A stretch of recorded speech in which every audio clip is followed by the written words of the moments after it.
Ma sœur a aidé mes parents à détruire mon visage avec une crème éclaircissante illégale, alors je les ai tous coupés de ma vie pour de bon. 2 ans plus tard, ma sœur est revenue en rampant, terrifiée, et elle me suppliait de l'aider. Ma famille est le groupe de personnes le plus raciste que j'ai jamais rencontré. Chaque fois que nous sortions pendant l'été, ma mère comptait le nombre de fois où ma sœur aînée et moi étions sortis de l'ombre, et à notre retour à la maison, chaque fois équivalait à une gifle bien dure. Pendant des années, notre routine matinale consistait à ce que notre mère nous frotte le corps entier avec une crème blanchissante du magasin à $1. Plus notre peau paraissait blanche, mieux elle nous traitait. Je me souviens d'avoir toujours voulu être une enfant normale. Mais ma sœur, elle, c'était une véritable reine blanchie. Chaque nuit, elle mettait une alarme toutes les 2 heures pour perturber son sommeil au maximum. De cette façon, elle était constamment épuisée, ce qui la faisait naturellement paraître plus pâle. C'était complètement insensé. Et au lieu que nos parents lui disent que sa santé était plus importante que de ne pas paraître hispanique, ils la traitaient comme une princesse. Ils la couvraient de robes magnifiques, de bijoux coûteux, littéralement de tout ce qu'elle voulait. Rapidement, il est devenu évident qui était l'enfant doré. Et si je voulais leur amour, je devais faire comme elle. Mais j'étais désespérée de trouver d'autres moyens. J'obtenais des résultats parfaits à l'école, je nettoyais la maison de fond en comble chaque week-end, je faisais des massages de pieds à mes parents. Merci ma chérie, mais j'aurais vraiment préféré que tu travailles aussi dur à obtenir une peau pâle et magnifique comme ta sœur, disait-il toujours. Pour mon 16e anniversaire, mes parents m'ont offert un produit capillaire décolorant expédié d'Afrique.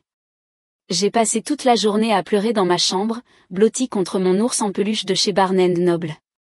C'est alors que ma sœur est entrée et m'a prise dans ses bras. Je croyais qu'elle allait me dire qu'elle serait toujours là pour moi, que peu importait la couleur de ma peau, que j'étais sa sœur et que c'était tout ce qui comptait. Mais non. Léla, je t'aime et je veux t'aider. Regarde-moi. Je l'ai observée, elle avait l'air mal nourrie, des cernes comme des cratères sous les yeux, des brûlures chimiques sur le cuir chevelu à force de lisser ses cheveux.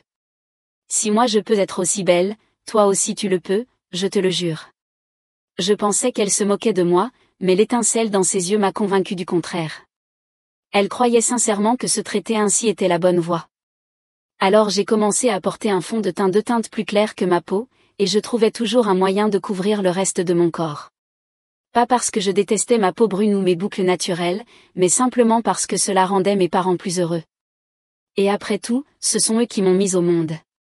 6 ans plus tard, je venais d'être diplômée de l'Université de Floride. Et à l'approche de Thanksgiving, je me sentais vraiment bien. Je m'étais mise à courir, je passais beaucoup de temps à l'extérieur, ce qui m'avait forcé à embrasser ma carnation naturelle, mon éclat doré, et je l'aimais. Mon petit ami Carlos l'aimait aussi, Il était moitié portoricain, moitié italien, et il comprenait parfaitement ce que signifiait le racisme intériorisé. Mais il avait l'apparence d'un blanc, alors je pensais que tout irait bien avec mes parents. Jusqu'à ce que la réalité me frappe. Je suis arrivée chez mes parents, tenant Carlos par la main. J'avais même mis un fond de teint légèrement plus clair pour atténuer un peu le choc. Quand la porte s'est ouverte, j'ai vu une femme qui ressemblait à ma sœur, mais en plus déprimée, pâle à en mourir, et extrêmement maigre. Mon cœur s'est brisé, et je pense que le sien aussi, car dès qu'elle nous a vus, elle a crié « Dio mio ! Qu'est-ce que tu fais à notre lignée ?» Carlos a serré ma main, comme pour dire « Ça va aller ». Pendant ce temps, les larmes coulaient sur mon visage. « Ma chérie, qu'est-ce que tu t'es fait ?» cria ma mère en essayant de défaire mon chignon plaqué pour le lisser avec ses doigts. Et c'est là qu'elle vit Carlos. Sa bouche s'ouvrit si grand que j'ai cru qu'elle allait se décrocher. « Toi ! Tu m'avais presque fait croire que ce singe était vraiment ton petit ami. Mais je comprends, tu es jeune, tu t'amuses. » Elle gloussa ensuite toute seule, comme si c'était la chose la plus drôle du monde. Mon père m'attrapa alors par la main pour me faire entrer, puis tendit à ma sœur une crème blanchissante à m'appliquer sur le visage. Sauf que ce n'était pas la même que celle de mon enfance. Non, celle-là faisait mal. Arrêtez. Éloignez-vous de moi. Ai-je crié, les larmes coulant sur mes joues. En quelques secondes, des cloques avaient envahi mon visage et ma peau se décollait de partout. Je criais pendant que Carlos appelait l'hôpital. Je croyais qu'à ce moment-là, mes parents se rendraient compte qu'ils agissaient comme des fous. Mais non. Mon père tenta de se battre avec Carlos pour lui arracher le téléphone. La douleur, c'est la beauté. Armida sera belle.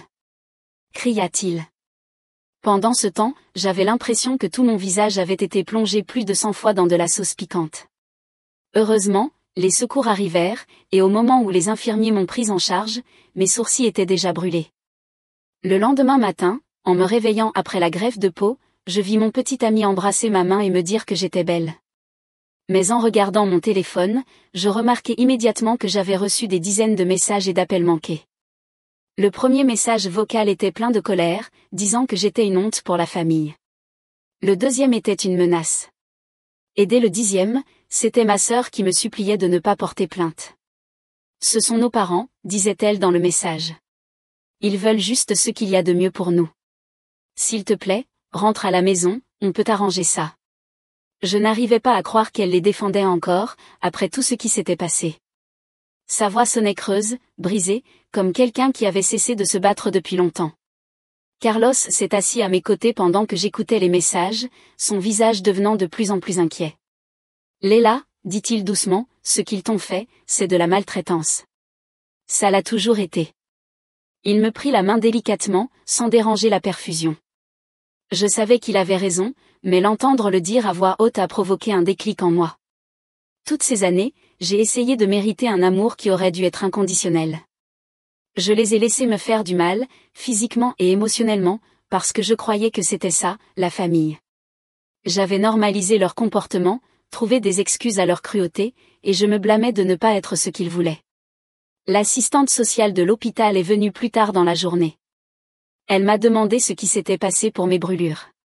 Et pour la première fois de ma vie, j'ai raconté toute la vérité sur ma famille. Je ne peux pas vous dire ce que j'ai fait ensuite dans cette courte vidéo. L'histoire complète est sur la chaîne, lien ci-dessous. J'étais encore à l'hôpital quand j'ai décidé de porter plainte. L'assistante sociale m'a aidé à déposer un rapport à la police. Honnêtement, j'étais terrifiée. Mes mains tremblaient tellement que j'arrivais à peine à signer les papiers. L'agent qui a pris ma déposition s'appelait Ramirez, un homme plus âgé, qui me regardait avec des yeux tristes, comme s'il avait déjà vu ce genre de choses. Tu fais ce qu'il faut, m'a-t-il dit pendant que je décrivais les années de maltraitance. Je ne vais pas mentir, j'ai failli abandonner au moins 50 fois pendant cette conversation. Il y a une forme de culpabilité étrange qui vient quand on dénonce ses propres parents, même lorsqu'ils vous ont littéralement brûlé le visage avec une crème blanchissante illégale. Carlos est resté avec moi tout le temps. Il m'a tenu la main pendant les questions et m'a apporté de la vraie nourriture, parce que celle de l'hôpital était vraiment horrible. Les infirmières l'appelaient mon mari, et aucun de nous ne les a corrigés. C'était agréable, comme un aperçu d'un avenir où j'aurais une vraie famille, une qui se soucie vraiment de moi. Mon téléphone n'arrêtait pas de vibrer avec des messages de mes parents et de ma sœur. J'ai fini par l'éteindre, parce que les lire faisaient monter ma tension, et le médecin a dit que ce n'était pas bon pour ma guérison. Ma mère alternait entre me menacer et me supplier de rentrer. Mon père m'envoyait de longs paragraphes sur la loyauté familiale et sur le fait que je trahissais mon héritage en agissant ainsi. L'ironie de le voir parler d'héritage alors qu'il essayait littéralement de me le blanchir de la peau. Et je n'ai pas manqué de le remarquer. Les messages les plus durs venaient de ma sœur Elena. Ils vont m'emmener si tu fais ça, m'avait-elle écrit. S'il te plaît Leila, j'ai besoin d'eux, je ne sais pas comment vivre autrement. Celui-là m'a vraiment frappé. Je savais exactement ce qu'elle voulait dire. Quand toute ton identité repose sur le fait de satisfaire quelqu'un d'autre, l'idée de perdre cette structure est terrifiante. J'ai été autorisée à quitter l'hôpital après 3 jours. Mon visage était encore bandé, je ressemblais à une momie d'un film d'horreur à petit budget. Le médecin m'a dit que j'aurais besoin de rendez-vous de suivi pendant plusieurs mois pour m'assurer que les greffes de peau guérissaient correctement. Ils m'ont aussi donné une crème spéciale qui coûtait plus cher que mon loyer mensuel. Dieu merci, l'assurance de Carlos en couvrait la majeure partie. Nous sommes allés directement à l'appartement de Carlos. Je ne pouvais pas retourner chez moi, sachant que mes parents pourraient s'y pointer. Carlos vivait dans un petit appartement d'une chambre près du campus, avec des meubles dépareillés et une cuisine à peine assez grande pour se retourner, mais c'était l'endroit où je me sentais la plus en sécurité depuis longtemps. Cette première nuit après l'hôpital, j'ai complètement craqué. Je parle de larmes moches, de sanglots bruyants, de morve partout, le grand jeu Carlos m'a simplement tenu dans ses bras et m'a laissé tout relâcher. Je n'arrêtais pas de répéter que j'aurais dû faire quelque chose plus tôt, que j'aurais dû protéger Elena, que peut-être je réagissais de manière excessive. Carlos m'écoutait simplement, essuyant mes larmes de temps à autre, prenant soin d'éviter les bandages. Tu sais ce qui est le plus fou, lui ai-je dit vers 3 heures du matin, alors que nous étions toujours éveillés. Une partie de moi veut encore qu'il m'aime. C'est tordu, non? Le lendemain matin, on a frappé à la porte. Carlos est allé voir pendant que je me cachais dans la chambre, terrifié à l'idée que ce soit mes parents. Ce n'était pas eux. C'était l'agent Ramirez, accompagné d'une autre policière que je ne connaissais pas. Nous avons parlé avec vos parents, dit Ramirez quand je suis enfin sortie. Ils prétendent que tout ceci est un malentendu, que vous avez eu une réaction allergique à un produit de beauté ordinaire. Je les regardais fixement. Bien sûr qu'ils diraient ça. Ils ont couvert leurs abus pendant des années avec ce genre d'excuses. La nouvelle policière, une femme nommée agent Chen, m'a demandé si j'avais des preuves des abus précédents. J'ai dit que j'avais des photos de marques de gifles. Avais-je déjà signalé quelque chose auparavant? Est-ce que je possédais encore l'emballage du produit qu'ils avaient utilisé sur moi? Je n'avais rien de tout cela. Qui prend des photos de ses blessures quand on est enfant? Qui garde les bouteilles vides des produits qui les ont blessés? J'ai commencé à paniquer, pensant qu'on ne me croirait pas, que mes parents s'en sortiraient encore une fois. Puis Carlos a pris la parole, l'hôpital a fait une analyse chimique de ce qu'il y avait sur son visage. Cela devrait suffire à prouver que ce n'était pas un produit ordinaire. L'agent Chen a hoché la tête et a pris note. Nous obtiendrons ce rapport. En attendant, nous avons émis une ordonnance restrictive temporaire, vos parents ne peuvent pas vous contacter ni s'approcher de vous. Après leur départ, j'ai vérifié mon téléphone. 17 appels manqués de ma mère, 12 de mon père, et 23 d'Elena, en plus de nombreux messages. Le plus récent d'Elena m'a donné la nausée. Ils disent que tu es mentalement instable, que tu as toujours inventé des histoires pour attirer l'attention. Ils ont des photos de toi souriante lors d'événements familiaux pour le prouver. J'ai montré le message à Carlos. Ils vont tout retourner contre moi. Ils vont faire croire que je suis folle. Carlos m'a suggéré de contacter toute personne qui aurait pu être témoin des abus au fil des années. J'ai immédiatement pensé à mon ancienne voisine, Madame Patel, qui me laissait parfois me cacher chez elle quand ça devenait trop dur à la maison. Il y avait aussi mon conseiller scolaire du lycée, Monsieur Thompson, qui avait remarqué un jour le maquillage que je portais pour couvrir des bleus, mais n'avait rien dit quand j'avais inventé une histoire de chute. J'ai passé les jours suivants à passer des appels, tout en essayant de guérir. La plupart des gens se souvenaient que quelque chose clochait dans ma famille, mais rien de suffisamment concret pour m'aider. Madame Patel avait déménagé en Arizona. Monsieur Thompson se souvenait vaguement s'être inquiété, mais n'avait aucune documentation. Je commençais à perdre espoir, quand j'ai reçu un message d'un numéro inconnu. C'est Jasmine de la fac. Carlos m'a donné ton numéro. J'ai des photos de la première année, quand tu avais encore des brûlures chimiques sur le cou. Dis-moi si ça peut t'aider. J'avais complètement oublié ces photos. Jasmine les avait prises lors d'une soirée à la résidence universitaire, quand mon maquillage avait un peu coulé. J'avais eu tellement honte à l'époque que je lui avais supplié de les supprimer. Mais apparemment, elle ne l'avait jamais fait. Je l'ai appelée immédiatement, et elle m'a promis de me les envoyer. Pendant ce temps, Carlos était un véritable héros. Il avait réorganisé ses horaires de travail pour m'emmener à mes rendez-vous médicaux, cuisinait de vrais repas au lieu des nouilles instantanées dont je me nourrissais, et jamais, pas une seule fois, il ne s'était plaint du fait que son petit appartement était désormais envahi par mes affaires. Une nuit, je l'ai surpris en train de chercher des conseils sur les soins pour brûlures chimiques, pensant que je dormais. Environ une semaine après avoir déposé le rapport, j'ai reçu un appel d'une femme nommée Danielle, qui s'est présentée comme avocate des victimes au bureau du procureur. Elle m'a expliqué qu'ils envisageaient de poursuivre mes parents, mais qu'ils avaient besoin de plus d'informations. Nous avons les dossiers hospitaliers et l'analyse chimique, m'a-t-elle dit. La substance sur votre visage contenait de l'hydroquinone à des niveaux largement supérieurs aux limites légales, ainsi que du mercure. Ce sont des composés interdits dans les cosmétiques aux États-Unis. Je n'étais pas surprise. Mes parents avaient toujours cherché les produits les plus forts, les plus dangereux, croyant qu'ils étaient plus efficaces. Ce qui m'a surprise, c'est quand Daniel a ajouté « Nous avons aussi une déclaration de votre sœur ». Mon cœur s'est arrêté. Elena avait témoigné contre nos parents? Il y a eu une pause. Pas exactement. Elle soutient leur version des faits. Elle dit que vous avez toujours été jalouse de sa relation avec vos parents, et que vous inventez ses abus pour attirer l'attention. J'ai raccroché et jeté mon téléphone à travers la pièce. Carlos s'est précipité, quittant son ordinateur portable, et est venu me prendre dans ses bras. Je lui ai raconté ce que Daniel m'avait dit, et il m'a simplement serré fort pendant que je pleurais de nouveau. J'étais tellement fatiguée de pleurer. Elle a peur, dit Carlos. Elle vit encore avec eux, non ? Elle fait ce qu'elle peut pour survivre. Je savais qu'il avait raison, mais cela faisait toujours aussi mal. Elena avait tout vécu avec moi, elle avait subi les mêmes abus, parfois pire. Comment pouvait-elle le nier maintenant ? Le jour suivant, j'ai décidé d'essayer autre chose. J'ai appelé Elena directement au lieu de lui envoyer un message. À ma grande surprise, elle a répondu. Léla, tu dois abandonner tout ça, dit-elle immédiatement, sa voix basse comme si elle ne voulait pas qu'on l'entende. Ils sont vraiment en colère. Papa a cassé la table basse hier. Je ne l'ai jamais vu comme ça. Je prends une grande inspiration. Elena, ils nous ont fait du mal. Et ils continuent à te faire du mal. Regarde-toi. Quand as-tu mangé un vrai repas pour la dernière fois ? Ou dormi une nuit complète ? Je vais bien, répondit-elle sèchement. Je suis belle, tout le monde le dit. Tu disparais, dis-je doucement. Chaque fois que je te vois, il y a moins de toi.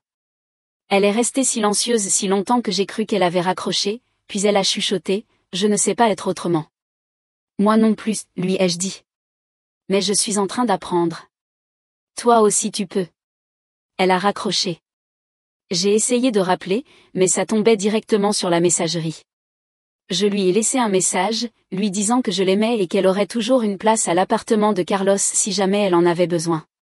L'affaire contre mes parents avançait lentement. Il y avait des entretiens, de la paperasse, encore des entretiens.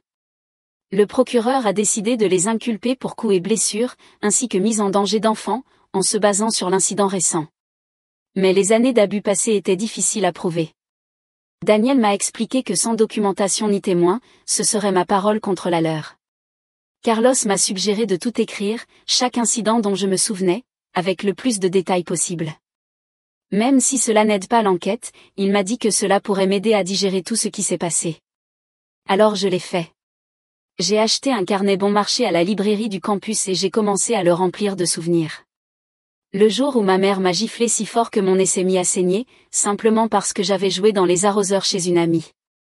Le Noël où mon père a offert à Elena un collier en or, et à moi une bouteille de lotion éclaircissante pour la peau. Les innombrables matins passés à me faire lisser les cheveux dans la douleur, tout en entendant à quel point mes boucles naturelles étaient laides. Écrire tout cela, c'était comme percer une plaie. Ça faisait mal, mais le poison devait sortir. Certaines nuits, je ne parvenais à écrire qu'un paragraphe avant de devoir arrêter. D'autres fois, j'écrivais pendant des heures, les pages mouillées de larmes. Environ 3 semaines après l'incident de Thanksgiving, j'ai reçu un appel inattendu. C'était ma tante Rosa, la sœur de ma mère, qui vivait à Miami. Nous n'étions pas proches, elle avait déménagé en Floride quand j'étais petite, et nous ne la voyions qu'aux grands événements familiaux. Léla, je viens d'apprendre ce qui s'est passé, dit-elle, son accent plus marqué que dans mon souvenir. Ta mère m'a appelé en pleurant, disant que tu inventais des mensonges terribles sur eux. Génial, maintenant ils montaient toute la famille contre moi. Ce ne sont pas des mensonges, Tia. Ils m'ont maltraité, moi et Elena, pendant des années. Il y eut une pause. Puis tante Rosa dit quelque chose qui changea tout. Je sais. 2 mots simples, mais qui m'ont frappé comme un train. Tu sais ? Elle précisa, je m'en doutais. Ta mère a toujours été obsédée par votre apparence. Vous ne sembliez jamais jouer dehors comme des enfants normaux. Une fois, je lui en ai parlé, et elle s'est montrée tellement défensive que je n'ai plus jamais osé aborder le sujet. J'aurais dû faire plus. Je me suis effondrée sur le canapé de Carlos, les jambes soudainement faibles. Pourquoi tu m'appelles maintenant ? Parce que je te crois, dit-elle. Et parce que j'ai trouvé quelque chose. Quand ta mère et moi étions jeunes, notre grand-mère lui faisait des choses similaires. J'ai retrouvé de vieux journaux intimes de ta mère, où elle écrivait sur tout ça, le blanchiment de peau, l'obsession de paraître plus européenne. Elle aussi y a été soumise. Cette révélation n'excusait en rien ce que mes parents avaient fait, mais cela m'a aidé à mieux comprendre. Le cycle des abus avait commencé bien avant ma naissance. Ma mère avait intériorisé le racisme de sa propre grand-mère, puis l'avait transmis à ses filles. Tante Rosa proposa de m'envoyer les journaux et de témoigner si nécessaire. Elle me dit aussi que je pouvais venir vivre chez elle à Miami si jamais j'avais besoin de m'éloigner. Je l'ai remercié, mais lui ai dit que je me sentais bien chez Carlos pour l'instant. Le lendemain, j'avais un autre rendez-vous de suivi chez le dermatologue. Le médecin semblait satisfaite de l'évolution de la guérison. Les rougeurs s'atténuaient, et la nouvelle peau se développait correctement. Il y aurait des cicatrices, mais moins que ce qu'ils avaient craint au départ. Vous avez eu de la chance, dit-elle en m'examinant. Cela aurait pu être bien pire. En quittant la clinique, j'ai aperçu une silhouette familière sur le parking. Elena était appuyée contre sa voiture, encore plus maigre que la dernière fois que je l'avais vue. Lorsqu'elle nous aperçut, elle se redressa et s'approcha avec hésitation. « Qu'est-ce que tu fais ici ?» lui ai-je demandé, surprise. « J'ai suivi la voiture de maman quand elle est allée faire les courses, dit-elle. Je savais que tu avais un rendez-vous aujourd'hui, je l'ai vu sur le calendrier à la maison. » Carlos restait légèrement derrière moi, présence discrète mais rassurante, nous laissant de l'espace. Elena lui jeta un regard nerveux avant de se recentrer sur moi. « J'ai pensé à ce que tu m'as dit, » murmura-t-elle. « À propos de disparaître. Je me suis regardée dans le miroir ce matin, et je ne me suis pas reconnue. J'ai voulu la prendre dans mes bras, mais elle a sursauté quand j'ai fait un pas vers elle. Elena, tu peux avoir de l'aide. Tu peux partir, comme moi. » Elle secoua la tête frénétiquement. « Je ne peux pas. Il me surveille tout le temps maintenant. Papa a pris mon téléphone, j'utilise celui de maman pendant qu'elle fait les courses. » Elle regarda nerveusement par-dessus son épaule. « Je n'ai nulle part où aller. »« Tu peux rester avec nous, » dit immédiatement Carlos. « On trouvera de la place. » Elena le regarda comme s'il parlait une langue étrangère. L'idée que quelqu'un lui offre de l'aide sans rien attendre en retour semblait la déconcerter. « Pourquoi tu ferais ça ? Tu ne me connais même pas. »« Tu es la sœur de Leila, » répondit-il simplement, comme si cela expliquait tout. Et pour lui, ça semblait suffire. Elena s'apprêtait à répondre lorsque son téléphone vibra. Elle regarda l'écran, et son visage devint livide. Maman a fini les courses. Je dois y aller. Elle se retourna pour partir, puis s'arrêta et me tendit une petite clé USB. J'ai trouvé ça dans le bureau de papa. Ce sont leurs relevés financiers. Ils commandent cette crème blanchissante à l'étranger depuis des années. Tout y est, les paiements, les informations d'expédition. J'ai pris la clé, abasourdi. Elena, ça pourrait être une preuve vraiment importante. Je sais, dit-elle. C'est pour ça que je l'ai prise. Elle commença à s'éloigner, puis lança par-dessus son épaule, j'essaierai de venir chez vous demain. Envoie-moi l'adresse. Tandis que nous la regardions traverser rapidement le parking, Carlos me serra la main. Elle est plus forte qu'elle ne le croit. Nous le sommes toutes les deux, répondis-je. Ce soir-là, nous avons regardé les fichiers sur la clé USB. Elena avait raison. Il y avait des années de relevés montrant des achats réguliers de produits éclaircissants illégaux, venant de fournisseurs en Afrique et en Asie. Certains ingrédients listés faisaient froid dans le dos, composés de mercure, hydroquinone à haute concentration, et même une substance appelée clobétazole propionate, qu'une recherche rapide sur Internet m'apprit être un stéroïde puissant sur ordonnance, jamais destiné à un usage prolongé sur le visage. J'ai immédiatement appelé Danielle pour lui parler de cette nouvelle preuve. Elle semblait enthousiaste, disant que cela pouvait considérablement renforcer leur dossier. Elle organisa un rendez-vous pour que je lui apporte la clé à son bureau le lendemain matin. J'étais nerveuse à l'idée qu'Elena vienne chez Carlos. Et si nos parents la suivaient ? Et si elle changeait d'avis ? Carlos proposa que nous rangions un peu et préparions des choses qu'elle aimerait. Je me suis souvenu qu'elle adorait les quesadillas, avant qu'elle ne commence à se restreindre sévèrement en nourriture. Alors nous avons acheté les ingrédients pour en faire. La journée passa sans aucune nouvelle d'Elena. J'ai envoyé un message au numéro depuis lequel elle m'avait appelé, mais je n'ai reçu aucune réponse. Le soir venu, je tournais en rond dans l'appartement de Carlos, convaincu qu'il lui était arrivé quelque chose. Peut-être qu'elle n'a pas pu s'échapper, dit Carlos. Ou peut-être qu'elle a juste peur. Juste au moment où nous allions abandonner et dîner sans elle, on frappa doucement à la porte. Carlos regarda par le judas et ouvrit rapidement. Elena était là, un petit sac à dos serré contre sa poitrine, le visage encore plus pâle que d'habitude. « Ils savent que j'ai pris la clé », dit-elle dès qu'elle fut entrée. Papa la cherchait partout. Quand il ne l'a pas trouvée, il a hurlé sur maman, disant que c'était elle qui l'avait déplacée. Je suis partie pendant qu'ils se disputaient. Je l'ai prise dans mes bras, et cette fois, elle ne s'est pas reculée. Elle semblait si fragile, comme un oiseau aux os creux. « Tu es en sécurité maintenant », lui ai-je dit, même si je n'en étais pas totalement certaine. Carlos a préparé des quesadillas pendant que j'aidais Elena à s'installer. Nous n'avions pas beaucoup d'espace, mais nous avons dégagé un coin du salon et installé un matelas gonflable avec des draps et couvertures propres. Elena regarda cet aménagement simple comme s'il s'agissait d'une suite dans un hôtel de luxe. Je n'ai pas dormi plus de 2 heures d'affilée depuis des années, admit-elle en s'asseyant au bord du matelas. Maman disait que les belles personnes n'ont pas besoin de beaucoup de sommeil. Ce soir, tu peux dormir autant que tu veux, lui ai-je dit. Pas de réveil. Nous avons dîné ensemble, et j'ai remarqué qu'Elena prenait de toutes petites bouchées, repoussant la nourriture sur son assiette pour faire croire qu'elle avait plus mangé qu'en réalité. Je n'ai rien dit. La guérison prendrait du temps pour nous deux. Après le repas, Elena a pris une douche. Lorsqu'elle est sortie, portant un des t-shirts de Carlos qui lui faisait une robe sur son corps si mince, j'ai vu des ecchymoses sur ses bras que je n'avais pas remarqué avant. Est-ce qu'ils t'ont fait du mal quand ils ont découvert la clé USB ? Ai-je demandé en essayant de garder une voix calme. Elena a baissé les yeux vers les marques, comme si elle les voyait pour la première fois. Papa m'a attrapé. Il fait ça parfois quand il est en colère. Elle l'a dit d'un ton neutre, comme si elle commentait la météo. J'ai pris des photos de ces bleus avec mon téléphone. Encore plus de preuves. Puis je l'ai aidé à appliquer un peu de ma crème cicatrisante.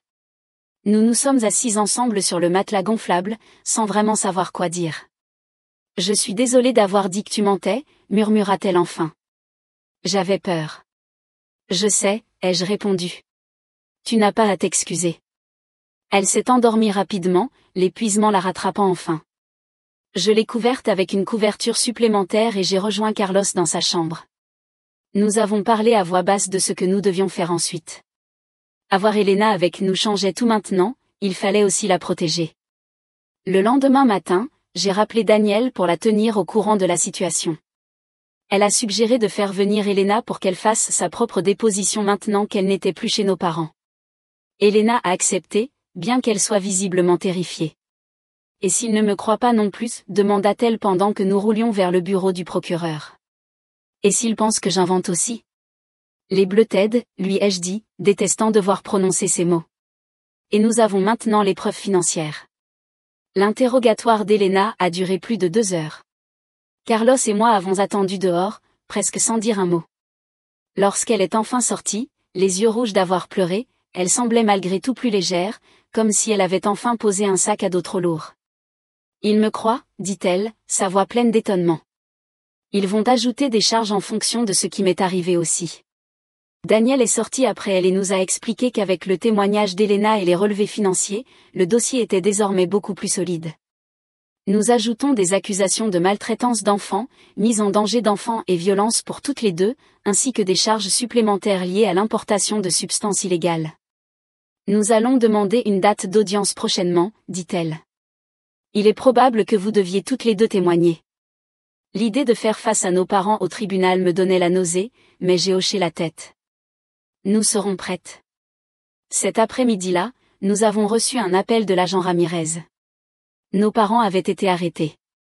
Ils étaient détenus en attendant la fixation de leur caution, qui avait été fixée à un montant si élevé qu'ils ne pourraient probablement pas la payer immédiatement. Cela aurait dû me rassurer, mais au lieu de cela, je me sentais vide. Elena, en revanche, a réagi très différemment quand je lui ai annoncé la nouvelle. Elle s'est effondrée en larmes, pas de tristesse, mais quelque chose de plus proche du soulagement. « C'est vraiment fini », répétait-elle. « Ils ne peuvent plus me forcer à revenir ? » « C'est vraiment fini », ai-je confirmé en la prenant dans mes bras pendant qu'elle pleurait. Les semaines suivantes furent floues, rythmées par les rendez-vous juridiques, les séances de thérapie que Daniel avait organisées pour nous deux et l'adaptation à notre nouvelle vie. L'appartement minuscule de Carlos était étroit pour 3 personnes, mais nous nous sommes arrangés. Elena dormait sur le matelas gonflable, moi sur le canapé, et Carlos gardait son lit. Il ne s'est jamais plaint, même quand Elena faisait des cauchemars qui nous réveillaient tous, ou quand j'ai accidentellement utilisé sa brosse à dents. La santé physique d'Elena était préoccupante. Des années de privation de sommeil et de restrictions alimentaires avaient gravement affecté son corps. Nous avons trouvé un médecin spécialisé dans les troubles alimentaires, et elle a commencé à le voir 2 fois par semaine. La première fois où elle a mangé un repas complet sans compter les calories ni vérifier la teinte de sa peau, elle a pleuré. Mon visage continuait à guérir. La dermatologue était satisfaite de mes progrès, même si elle m'a averti d'être extrêmement prudente avec l'exposition au soleil sur ma nouvelle peau. L'ironie ne m'échappa pas, après des années à être punie pour avoir été au soleil, j'avais enfin une raison médicale légitime d'y échapper. Nos parents furent finalement libérés sous caution, avec interdiction stricte de nous contacter. Ils ont violé ces ordres presque immédiatement, envoyant des courriels depuis de nouvelles adresses et demandant à des amis de nous appeler avec des messages. Daniel nous a aidés à documenter chaque violation, disant que cela ne ferait que renforcer le dossier contre eux. Noël est arrivé puis reparti. C'était le premier que j'avais passé loin de mes parents, et même s'il y avait une certaine tristesse, il y avait aussi un sentiment de liberté. La famille de Carlos nous avait invités à leur célébration, et sa mère avait préparé des plats traditionnels portoricains qui me rappelaient ceux que ma grand-mère cuisinait avant sa mort. Elena avait mangé plus ce jour-là que je ne l'avais vue manger depuis des années. En janvier, nous avons été informés que le procès aurait lieu en mars. Plus la date approchait, plus mon anxiété montait en flèche. Je faisais des crises de panique, parfois en me réveillant haletante, convaincue d'être de retour chez mes parents avec des produits chimiques brûlants sur le visage. Carlos a proposé que nous essayions tous quelque chose de nouveau pour gérer le stress. Il nous a inscrites à un cours de peinture au centre communautaire. J'étais terrible. Mes arbres ressemblaient à des taches vertes, et mes couchers de soleil à du jus d'orange renversé sur une toile. Mais c'était amusant, et pendant ces 2 heures chaque semaine, je ne pensais ni au procès, ni à mes parents, ni aux cicatrices sur mon visage. Elena, quant à elle, s'est révélée étonnamment douée pour la peinture. Sa première tentative de paysage était vraiment réussie, avec des montagnes qui ressemblaient à des montagnes, et un ciel avec une vraie perspective. L'instructeur a félicité son travail, et j'ai vu le visage de ma sœur s'illuminer d'une fierté sincère peut-être pour la première fois de sa vie. Je ne savais pas que je pouvais créer quelque chose de beau, au lieu d'essayer simplement d'être belle, m'a-t-elle dit ensuite. Février a apporté un développement inattendu. Tante Rosa a appelé pour dire qu'elle avait parlé à d'autres membres de la famille de ce qui s'était passé. À ma grande surprise, plusieurs cousins et une autre tante sont venus avec leurs propres récits sur le comportement de mes parents. Ils avaient vu des choses au fil des années, l'obsession excessive pour notre apparence, la manière dont nous sursautions quand nos parents levaient la main, le fait que nous ne portions jamais de manches courtes, même en été. Ils sont prêts à fournir des déclarations, dit tante Rosa. Ils auraient dû parler plus tôt, mais ils essaient de faire ce qu'il faut maintenant. Ces témoignages supplémentaires ont encore renforcé notre dossier. Danielle semblait de plus en plus confiante quant à l'issue du procès, bien qu'elle nous ait averti que les affaires judiciaires peuvent être imprévisibles. À mesure que le mois de mars approchait, Elena faisait des progrès remarquables. Elle avait repris un poids plus sain, et ses cheveux paraissaient moins cassants. Elle avait encore du mal à dormir, préférant rester éveillée tard à peindre plutôt que de mettre un réveil pour se réveiller exprès, mais c'était une amélioration. Moi aussi, je guérissais, à la fois physiquement et émotionnellement. Les cicatrices sur mon visage s'atténuaient, même si elles ne disparaîtraient jamais complètement. Je portais mes cheveux naturels en permanence, embrassant les boucles qu'on m'avait appris à détester. Carlos disait qu'elle m'allait bien, et je commençais à être d'accord avec lui. Une semaine avant le procès, nous avons reçu une visite inattendue. La sœur de notre père, tante Lucia, est arrivée à l'appartement de Carlos sans prévenir. Carlos était au travail, donc il n'y avait qu'Elena et moi lorsque quelqu'un a frappé à la porte. « Vos parents m'ont envoyé », dit-elle dès que nous avons ouvert. « Ils veulent passer un accord. » Elena commença à refermer la porte, mais tante Lucia mit son pied pour l'empêcher de se fermer. « Écoutez-moi juste. Ils sont prêts à plaider coupable à des charges réduites si vous acceptez de ne pas témoigner. Ils paieront les frais médicaux de Léla et vous laisseront toutes les deux tranquilles, pour toujours. » J'ai regardé Elena, dont le visage était redevenu pâle. Il faut qu'on en parle, ai-je dit à tante Lucia. Revenez demain. Dès qu'elle est partie, Elena et moi avons immédiatement appelé Daniel. Elle nous a déconseillé d'accepter tout accord sans sa présence, et a dit qu'elle viendrait chez nous ce soir-là pour en discuter. Quand Daniel est arrivé, elle nous a expliqué que nos parents commençaient probablement à avoir peur du procès. Les preuves contre eux sont solides, dit-elle. Ils essaient de minimiser les conséquences. Qu'est-ce qui se passerait si on acceptait, demanda Elena. Est-ce qu'ils iraient quand même en prison? Probablement pas, admit Daniel. Avec des charges réduites, ils pourraient avoir une probation, des travaux d'intérêt général, peut-être une amende. Je repensais à tout ce qu'ils nous avaient fait pendant toutes ces années, la douleur physique, les blessures émotionnelles, les années à nous apprendre à nous détester. Ça ne semble pas suffisant, dis-je. C'est votre décision, nous dit Daniel, mais souvenez-vous, témoigner signifie les affronter au tribunal, et voir votre histoire remise en question par leur avocat. Cela peut être traumatisant. Cette nuit-là, Elena et moi avons veillé tard pour en discuter. Une partie de moi voulait accepter l'accord, éviter de les revoir, simplement tourner la page. Mais une autre partie de moi avait besoin qu'ils fassent face à de vraies conséquences. Qu'est-ce que tu veux faire, ai-je demandé à Elena vers minuit. Elle est restée silencieuse longtemps avant de répondre. Je veux qu'ils sachent qu'ils ne nous ont pas détruites. Je veux les regarder dans les yeux et raconter mon histoire.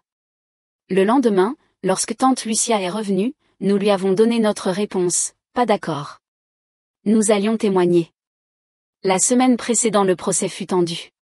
J'avais du mal à dormir, et même Carlos semblait nerveux. Elena se plongeait dans la peinture, créant des images sombres et tourbillonnantes qui exprimaient parfaitement ce que je ressentais. La veille du procès, Carlos nous a cuisiné un dîner spécial.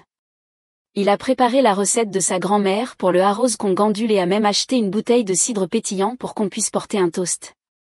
Peu importe ce qui arrive demain, dit-il en levant son verre, vous êtes les deux personnes les plus courageuses que je connaisse. Et quoi qu'il arrive, on affrontera tout ensemble. J'ai regardé ma sœur en face de moi, Carlos à mes côtés, et j'ai ressenti quelque chose que je n'avais pas connu depuis longtemps, l'espoir.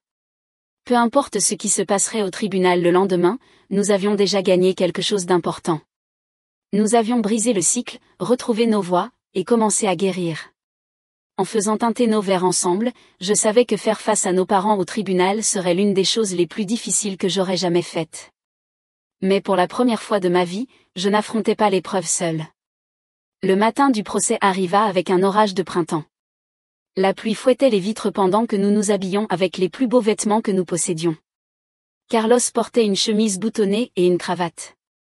J'avais mis une simple robe bleue qui mettait en valeur ma carnation naturelle. Elena avait choisi une robe jaune qui la faisait paraître plus jeune, plus vulnérable, mais aussi étrangement plus forte. Nous avons roulé en silence jusqu'au palais de justice, chacune perdue dans ses pensées. En arrivant sur le parking, j'ai aperçu nos parents marchant vers l'entrée, blottis sous un grand parapluie noir. Ma mère portait un chapeau tiré bas sur son visage, comme pour se cacher. Mon père marchait raide à ses côtés, le dos droit comme une planche. « Tu es prête ?» demanda Carlos en coupant le moteur. J'ai regardé Elena qui hocha légèrement la tête. « Aussi prête que possible », ai-je répondu. Nous avons franchi les portes du tribunal ensemble, prêtes à raconter notre histoire, prêtes à affronter notre passé. Nous pouvions enfin avancer vers notre avenir. Je suis entrée dans cette salle d'audience avec la nausée, les mains tremblantes au point que j'ai dû les enfouir dans mes poches pour le cacher. Carlos gardait son bras autour de mes épaules tout le temps, et Elena était collée à mon autre côté. La salle était plus petite que ce que j'imaginais, rien à voir avec celle des séries télé. Juste une pièce banale avec des bancs en bois, un éclairage fluorescent et le bureau du juge à l'avant. Nos parents étaient déjà assis de l'autre côté avec leur avocat, un homme élégant dans un costume hors de prix. Ma mère avait les cheveux tirés en arrière et portait plus de maquillage que d'habitude, sûrement pour cacher son stress. Mon père fixait droit devant lui, sans même nous regarder. Je ne savais pas s'il nous ignorait délibérément ou s'il ne pouvait tout simplement pas nous faire face. Daniel nous a rejoints à notre table et a revu les derniers détails. « Souvenez-vous, dites simplement la vérité, dit-elle. Ne vous laissez pas déstabiliser par leur avocat. » Le juge est entré et tout le monde s'est levé. C'était un homme blanc plus âgé, avec de grosses lunettes et une expression sévère. Il a expliqué les chefs d'accusation et la procédure, mais honnêtement, j'étais tellement nerveuse que je n'ai rien retenu. Je fixais mes parents, me demandant comment les personnes censées m'aimer sans condition avaient pu me faire autant de mal. Ma mère a témoigné la première. Assise à la barre des témoins, elle affichait une expression innocente, parlant de son désir que ses filles aient les meilleures opportunités dans la vie. Dans notre culture, une peau plus claire ouvre des portes, dit-elle avec un sourire triste. Je voulais juste qu'elle réussisse.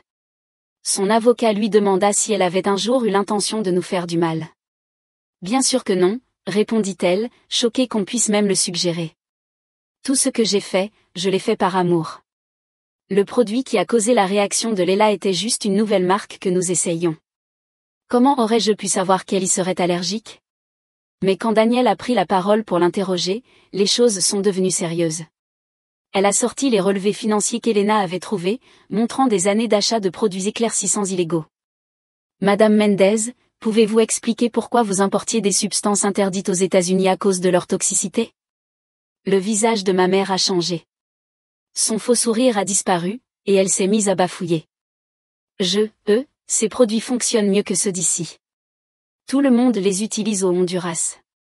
Même s'ils contiennent du mercure et d'autres substances toxiques, insista Daniel. La beauté exige des sacrifices, répondit ma mère. Et je vous jure que toute la salle est devenue silencieuse.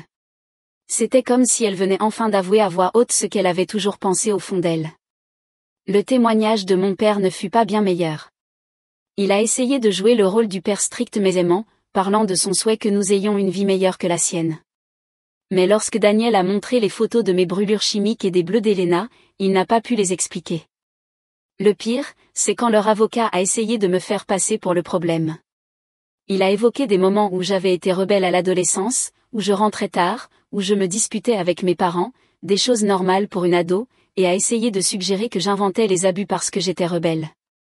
N'est-il pas vrai que vous avez toujours été jalouse de la beauté naturelle de votre sœur, m'a-t-il demandé quand ce fut mon tour de témoigner. J'ai failli rire. Non, ai-je répondu.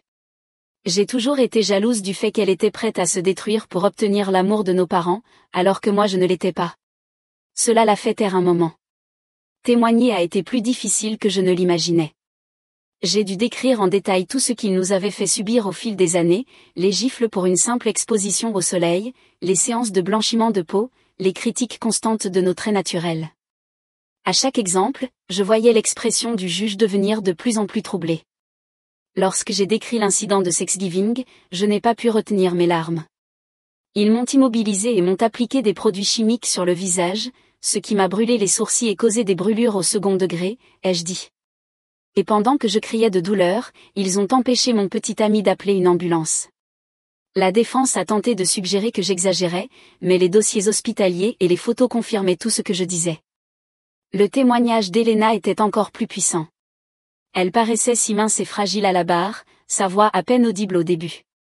Mais en décrivant ce que nos parents nous avaient fait, elle s'est affirmée. Elle a parlé du manque de sommeil, de la privation de nourriture, de la pression constante pour être plus blanche, avoir les cheveux plus lisses, être moins hispanique. Je pensais que c'était normal, a-t-elle dit. Je pensais que tous les parents traitaient leurs enfants ainsi. Ce n'est que lorsque j'ai vu Leila guérir après être partie que j'ai compris que ce qu'il nous faisait était mal. Lorsqu'Elena a raconté comment notre père l'avait attrapée si violemment qu'il lui avait laissé des bleus après avoir découvert les relevés financiers manquants, j'ai vu notre mère sursauter. Peut-être qu'elle n'était pas au courant de cette partie-là, ou peut-être qu'elle s'inquiétait seulement de l'image que cela donnait au juge. Le procès a duré 3 jours. À la fin, j'étais épuisée émotionnellement. Carlos avait pris des congés pour être présent chaque minute, et je ne pense pas que j'aurais pu tenir sans lui. Il nous apportait des encas pendant les pauses, me tenait la main lorsque les témoignages devenaient difficiles, et me rappelait sans cesse pourquoi nous faisions cela. Le dernier jour, nous avons entendu les plaidoiries finales. L'avocat de la défense a tenté de dépeindre nos parents comme des immigrés bien intentionnés qui voulaient seulement que leur fille s'assimile à la culture américaine. Peut-être que leur méthode était maladroite, a-t-il admis, mais leurs intentions étaient bonnes. L'argument final de Daniel était bien plus direct, cette affaire ne concerne pas des différences culturelles, a-t-elle dit. Il s'agit de 2 parents qui ont abusé systématiquement de leurs enfants, causant des dommages physiques et psychologiques qui prendront des années à guérir. Ils ont importé des produits chimiques toxiques illégaux pour les utiliser sur la peau et les cheveux de leurs filles. Ils les ont punis pour leur apparence naturelle. Ils ont créé un environnement où leurs filles croyaient que leur valeur dépendait uniquement de leur capacité à paraître blanches. Elle a de nouveau brandi les photos de mes brûlures chimiques. Ce n'est pas de l'amour. C'est de la maltraitance, pure et simple.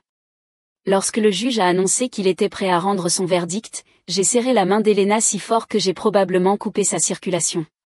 Carlos a mis son bras autour de nous deux. Dans l'affaire opposant l'État à la famille Mendez, a commencé le juge, je déclare les accusés coupables de tous les chefs d'accusation. J'ai éclaté en sanglots, des larmes de soulagement, pas de tristesse. Elena pleurait aussi, tout son corps tremblant. Carlos nous tenait tous les deux dans ses bras, les yeux brillants d'émotion.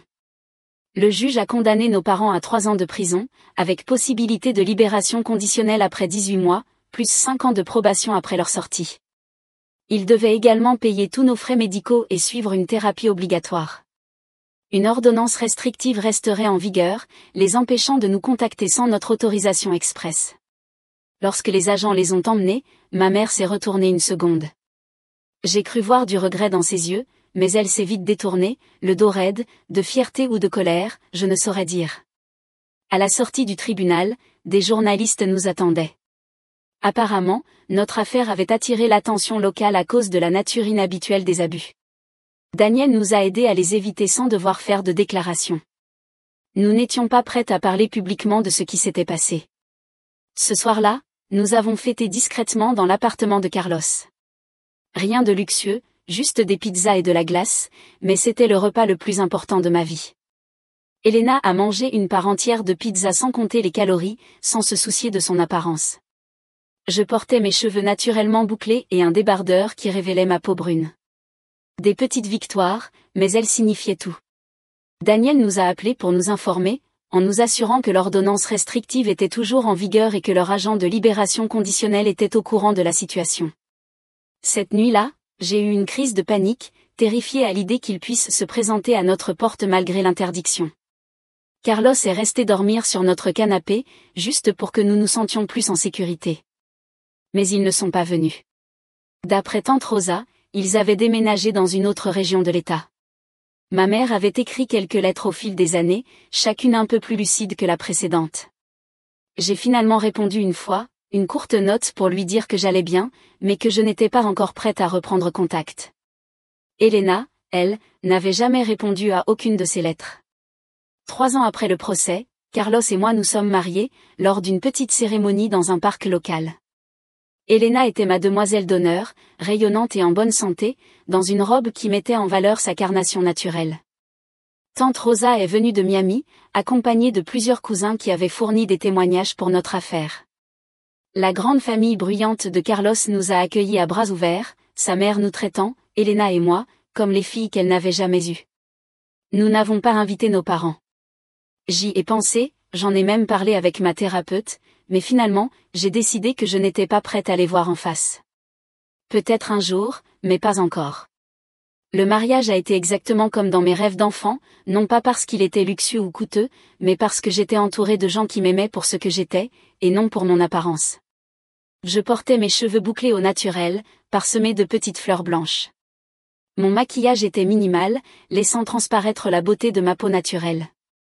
Les cicatrices des brûlures chimiques étaient encore visibles si l'on regardait de près, mais je ne cherchais pas à les cacher. Elles faisaient partie de mon histoire. Elena a attrapé le bouquet, rougissant lorsque le cousin de Carlos, Ralph, lui a immédiatement demandé de danser. Ils tournaient autour l'un de l'autre depuis des mois, trop timides pour faire le premier pas. C'était beau de la voir s'ouvrir à la possibilité d'une histoire d'amour. Elle s'était tellement concentrée sur sa guérison qu'elle n'avait pas eu de relation depuis que nous avions quitté la maison de nos parents. Alors que Carlos et moi valsions pour notre première danse, je regardais autour de moi la vie que nous avions construite. Elle n'était pas parfaite, nous avions encore des luttes et des journées difficiles, mais elle était vraie, honnête, et à nous. « À quoi penses-tu » demanda Carlos, remarquant mon air pensif. « Juste à tout le chemin parcouru, ai-je dit. Il y a 3 ans, j'étais à l'hôpital avec des brûlures chimiques, et Elena se privait de nourriture pour plaire à nos parents. Regarde-nous maintenant. Il a souri en me faisant tournoyer doucement. Tu es la personne la plus forte que je connaisse, tu sais. J'ai ri. Je ne me sens pas forte la plupart du temps. C'est justement ça, ta force, dit-il. Tu continues malgré tout. Après le mariage, la vie a repris un rythme paisible. Carlos et moi avons acheté une petite maison avec un jardin où je pouvais jardiner. J'adorais avoir les mains dans la terre, sentir le soleil sur ma peau sans devoir compter les minutes avant la punition. Elena a emménagé dans son propre appartement près du collège communautaire, où elle enseignait désormais des cours d'art. Toujours en thérapie, toujours en lutte contre ses problèmes d'alimentation et d'image corporelle, mais elle s'épanouissait d'une manière que je n'aurais jamais cru possible. Pour le 5e anniversaire de l'incident de Thanksgiving, j'ai reçu une autre lettre de ma mère. Celle-ci était différente des autres. Il n'y avait pas d'excuses, pas de tentative pour justifier ce qu'ils avaient fait, juste une reconnaissance simple du mal qu'ils avaient causé, et une demande, si un jour tu es prête, j'aimerais te revoir, toi et Elena, à vos conditions, dans un lieu où vous vous sentez en sécurité. Je comprendrai si la réponse est non. J'ai montré la lettre à Elena pendant notre dîner hebdomadaire entre sœurs. Elle l'a lue attentivement, son expression impénétrable. Qu'en penses-tu, ai-je demandé. Elle a soupiré. Je ne sais pas. Une partie de moi ne veut plus jamais les revoir. Mais une autre veut, une forme de clôture. Tu veux dire une forme de paix? Elle a hoché la tête. Quelque chose comme ça. Nous en avons parlé pendant des semaines, entre nous et avec nos thérapeutes. Finalement, nous avons décidé de rencontrer notre mère. Elle seule, pas notre père. Dans un lieu public, avec Carlos présent pour nous soutenir. Nous avons choisi un café près du cabinet de notre thérapeute, au cas où nous aurions besoin d'une séance juste après. Le jour de la rencontre, j'étais tellement nerveuse que je pouvais à peine fonctionner. Carlos a conduit car mes mains tremblaient trop. Elena était silencieuse à côté de moi, le visage pâle mais déterminé. Notre mère était déjà là quand nous sommes arrivés, assise à une table dans un coin, les mains autour d'une tasse. Elle semblait plus âgée, avec des mèches grises dans les cheveux qu'elle n'avait pas teints. Quand elle nous a vus, elle s'est levée mais n'a pas bougé, respectant les limites que nous avions fixées par mail. Merci d'être venu, dit-elle quand nous nous sommes assis en face d'elle. Carlos s'est placé à l'extrémité de la table, une présence protectrice mais discrète. La conversation a été maladroite au début. Parler de banalité semblait ridicule vu notre histoire, mais plonger directement dans les sujets lourds était trop brutal. Finalement, notre mère a pris une grande inspiration et a abordé l'évidence. Je veux que vous sachiez toutes les deux que je comprends maintenant à quel point j'avais tort, dit-elle. La thérapie en prison et après m'a aidé à voir ce que je vous ai fait, ce que votre père et moi avons fait. Il n'y a pas d'excuse. Elena fixait son café. Pourquoi tu as fait ça, demanda-t-elle, la voix à peine audible. Pourquoi détestais-tu autant notre apparence? Les yeux de notre mère se remplirent de larmes. Je ne vous détestais pas. Je me détestais moi-même. Ma propre grand-mère m'a fait la même chose, et je pensais vous aider à éviter la douleur que j'avais ressentie. Mais à la place, je l'ai causée. Nous avons parlé pendant presque 2 heures. Ce n'était ni magique ni parfait. Il y eut des silences gênants, des moments où l'émotion était trop forte pour continuer.